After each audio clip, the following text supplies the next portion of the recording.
Usmani T V کے ناظرین السلام علیکم۔ ناظرین گرامی، حضرت ابو بکر صدیق پہلے خلیفہ راشد، عشرہ مبشرہ میں شامل صحابی اور ہجر کے وقت رفیق سفر تھے۔ آپ کی کنیت ابو بکر، لقب صدیق جو آپ صلی اللہ علیہ وآلہ وسلم نے دیا تھا۔ ناظرین گرامی، آپ 573 عیسوی میں مکہ میں پیدا ہوئے۔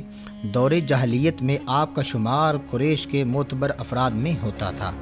اسلام قبول کرنے کے بعد آپ 13 برس تک مکہ مکرمہ میں قیام پذیر رہے۔ یہ دور سخت مصیبتوں اور تکلیفوں پر مشتمل تھا۔ جب پیغمبر خدا نے اس دنیا سے پردہ نشین ہوئے تو مسلمانوں نے آپ رضی اللہ تعالی عنہ کے ہاتھ پر بیعت خلافت کی۔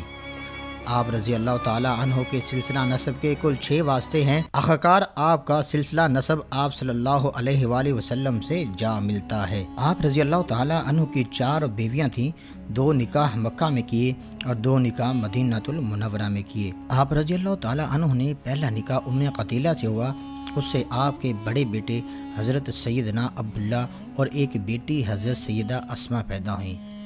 آپ رضی اللہ تعالی عنہ کا دوسرا نکاح ام رومان سے ہوا، ان سے ایک بیٹا حضرت سیدنا عبد الرحمن اور ایک بیٹی ام المؤمنین حضرت سیدہ عائشہ صدیقہ رضی اللہ تعالی عنہا پیدا ہوئیں۔ ناظرین گرامی، آپ کا تیسرا نکاح حبیبہ بنت خارجہ بن زید سے ہوا، ان سے آپ کی سب سے چھوٹی بیٹی حضرت سیدہ ام کلثوم پیدا ہوئیں، اور آپ رضی اللہ تعالی عنہ کا چوتھا نکاح حضرت اسماء سے ہوا۔ حضرت ابو بکر صدیق رضی اللہ تعالی عنہ خود بھی صحابی، آپ کے تینوں بیٹے بھی صحابی، آپ کی بیٹیاں بھی صحابی، آپ کے پوتے بھی صحابی، اور آپ رضی اللہ تعالی عنہ کے نواسے بھی صحابی رسول صلی اللہ علیہ وآلہ وسلم تھے۔ ناظرین گرامی، حضرت سیدنا موسیٰ بن عقبہ رضی اللہ تعالی عنہ سے روایت ہے کہ ہم صرف 4 ایسے افراد کو جانتے ہیں جو خود بھی مشرف با اسلام ہوئے اور شرف صحابیت پایا، اور ان کے بیٹوں نے بھی اسلام قبول کر کے شرف صحابیت صلی اللہ علیہ وآلہ وسلم حاصل کیا۔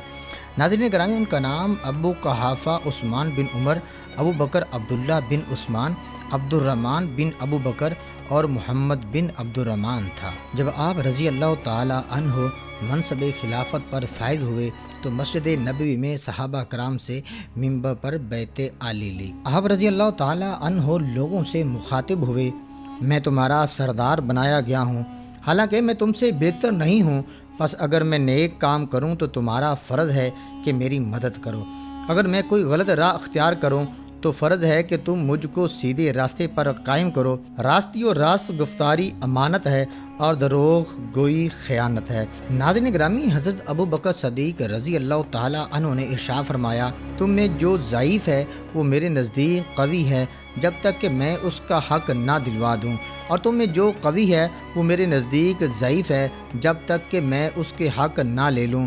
تم لوگ جہاد کو ترک نہ کرنا، جب کوئی قوم جہاد کو ترک کر دیتی ہے تو وہ ذلیل ہو جاتی ہے۔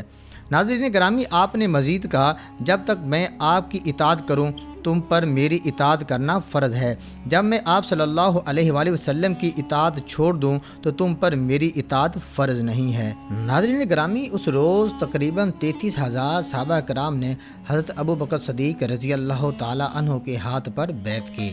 آپ نے عرب کے ان تمام قبائل سے جنگ کی جو اسلام کے فرائض سے انکار کرتے تھے۔ آپ نے عراق اور شام کا بڑا علاقہ فتح کیا۔ آپ نے اپنے شہریوں کو ان کے جائز حقوق دیے اور اپنے نظام حکومت کو اسلامی قانون کے تحت چلایا۔ ناظرین گرامی، آپ بروز پیر 13 ہجری کو 63 برس کی عمر میں وفات پائی۔ آپ کی قبر مبارک آپ صلی اللہ علیہ وآلہ وسلم کے ساتھ مدینہ المنورہ میں ہے۔